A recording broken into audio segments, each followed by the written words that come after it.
Bonjour mesdames et messieurs, et bienvenue à cette édition d'information sur Camer TV Info, la chaîne d'analyse de l'actu au Cameroun. Ne rien taire pour plaire, ne rien dire pour nuire est notre credo. Voici pour commencer le titre de cette édition. Cette vidéo est réalisée à partir d'un post de Wilfried Ekanga officiel sur sa page Facebook intitulé « Une odeur de grillé ». La sardine géante. Mais avant de détailler l'intégralité de son contenu, veuillez prendre 3 secondes pour vous abonner à nos pages Facebook Camer TV Info ou sur YouTube Camer TV Info. Un like pour une souscription à nos médias pour ne rater aucune de nos futures publications est fortement conseillé. Voici la teneur du post dans son intégralité. Une odeur de grillé. La sardine géante. La levée de bouclier au domicile de Maurice Kamto ce lundi 8 décembre nous confirme 3 choses. La première, c'est l'imbécilité politique de ce régime qui n'excelle que dans le cannibalisme d'État. On dit que si vous attaquez un imbécile sur le terrain de l'imbécilité, il vous battra à plate couture puisque c'est son domaine de prédilection. Ainsi, dans tout ce qui est violence, répression, tribalisme et ensauvagement de la vie politique nationale et diasporienne, le RDPC et le régime qui le contrôle sont sans rival. Une république bananière est un pays malade où l'on peut vous assigner à résidence sans vous le notifier, ni se référer à aucune disposition de loi statuant sur votre cas, où l'on peut vous accuser de rébellion, terrorisme, hostilité contre la patrie, et autres singeries, mais où l'on vous libère aussi soudainement qu'on vous a séquestré, sans qu'aucun procès n'ait été ouvert pour établir votre culpabilité effective ou non.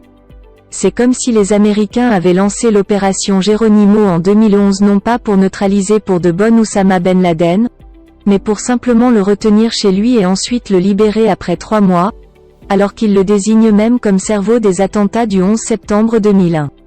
Ce serait une grossièreté, n'est-ce pas? C'est pourtant à ce type de pratique ubuesque que se livre le gang de malfrats de Yaoundé, et c'est en cela que consiste leur imbécilité politique. Ce n'est même pas un débat.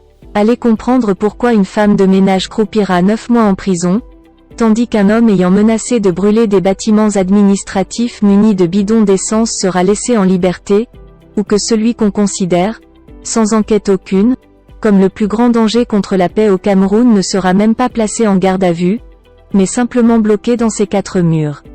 C'est ce qu'on appelle le règne de l'arbitraire, secondo, et c'est la deuxième chose que nous confirme l'actualité de ce lundi. L'arbitraire désigne l'art de décréter au hasard ou selon ses humeurs qui est innocent ou non, donc au mépris des lois. C'est la technique du doshi babouche, la doctrine de la navigation à vue, où le coupable est d'office celui qu'on n'aime pas, et où on pardonne à ses amis le plus perfide des crimes, et donc au mépris de la loi, parce que justement on est amis. Quelqu'un a dit, voyoucratie. En tout cas, c'est un état voyou. Maurice Kamto n'a rien fait de mal. Il n'a ni pris les armes, ni incité à la haine et la destruction, ni enfreint aucune loi. Ce n'est pas parce qu'une clique de gourmands toujours pas rassasiés après 38 ans de pillage et de satanisme se servent de la loi pour opprimer les libertés, que la désobéissance devient du terrorisme. Bien au contraire, si vous constatez qu'une loi vous demande de vous taire devant le massacre de bébés sur le dos de leur mère et de ne pas marcher en guise de protestation, vous avez l'obligation d'y désobéir. C'est en ce sens que Thomas Jefferson, 3e président des États-Unis, 1801 à 1809, a lancé la formule suivante. Quand l'injustice devient une loi, la résistance est un devoir. Si Maurice Kamto a été séquestré chez lui, ce n'est donc pas pour les motifs débiles cités plus haut.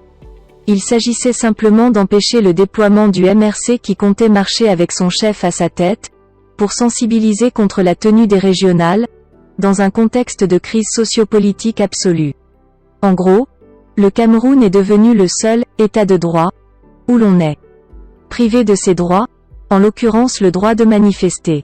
Et la quasi-totalité des biaïstes s'en réjouissent, car le taux d'imbécilisation dans leur rang est de 100,48%. Voilà des gens qui nous disent « Personne ne vous suit », mais qui ont quand même militarisé tout le pays à chaque annonce de marche. Ils scandent jour et nuit la prétendue faiblesse du MRC, mais passent des nuits blanches à réfléchir à comment le museler. Même ma nièce de 6 mois rigole de ces raisonnements bobodiouffiens. Ils savent la réalité, Mais ils savent aussi que le Camerounais manque de culture révolutionnaire et que la peur domine encore sur sa détermination, quand bien même il aurait envie de soutenir son leader. C'est pour ça que la menace, la brutalité, l'instrumentalisation du tribalisme, bref l'imbécilité, sont leur mode opératoire. Sauf que vous ne pouvez pas obliger une femme qui aime un autre de vous aimer. Vous pouvez l'empêcher d'agir, mais pas de penser. Voilà la réalité camerounaise. Tertio, Maurice Kamto le dit lui-même dans l'urgence de la pensée, dans un système autocratique, la proclamation de la démocratie ne sonne pas le glas de la dictature. Cela signifie qu'en état voyou, les apparences institutionnelles ne fermeront pas nos yeux sur le fait qu'une petite clique de malfrats décide de tout. Malgré la décentralisation, en peau de chevreuil apportée par les régionales, celui qui pense qu'une décision pourra être prise à Yokaduma sans l'accord de Yaoundé devrait aller consulter. C'est Yaoundé qui décide et qui décidera, avec l'accord de la France. Car oui, à défaut de soutenir vertement Biya, Paris ferme néanmoins un œil sur ses agissements internes, puisqu'il leur garantit le franc CFA, le sous-sol et la priorité des entreprises. C'est ce que j'écrivais lors de la libération de Wilfried Sivé en début de week-end, la France et l'Allemagne complices, des malfrats. Ce qui signifie que le double combat que nous menons, au Cameroun et en diaspora, a toute sa place et tout son sens. Voilà le troisième enseignement du jour. Conclusion, le bras de fer ne fait que commencer. Il sera long et pénible et nous y laisserons encore d'autres plumes. Mais rassurez-vous, on mesure la grandeur d'un parti politique dans les moyens mis en œuvre pour l'étouffer, et dans la propagande dont il est victime. Nous sommes un cauchemar absolu pour le camp d'en face et nous leur avons fait énormément transpirer ces 2 dernières années. Ne vous laissez pas distraire par les commérages de bidonville et restez concentrés sur l'objectif principal, Biya et son gang de malfrats. Nous avons tiré de solides expériences des 80 derniers jours, et nous serons encore meilleurs parés pour la suite. Dans les jours à venir, Maurice Kamto aura des choses à vous dire. Restez attentifs. Quelle que soit la taille d'une sardine, quelle que soit la dureté de ses os, et qu'elle soit ou non pourvue de tête, elle finira toujours dans un estomac. C'est une réalité immuable. Réaction des internautes. Jean-Pierre. Wilfried. Où trouves-tu toute cette inspiration? En tout cas tu es très agréable à lire. En même temps ton sens de l'humour est excellent pour la détente. Merci de toujours nous galvaniser en nous permettant de chasser le stress. John. Tout devient de plus en plus clair pour tout le monde. Les Camerounais savent que la mise en place des régions n'apportera rien dans leur quotidien et que ces élections n'étaient qu'une farce. Les gens qui ont été désignés, les retraités pour la plupart vont se servir et manger pour eux. Le pire, le RDPC a refusé de partager même un peu avec ses alliés, les accompagnateurs.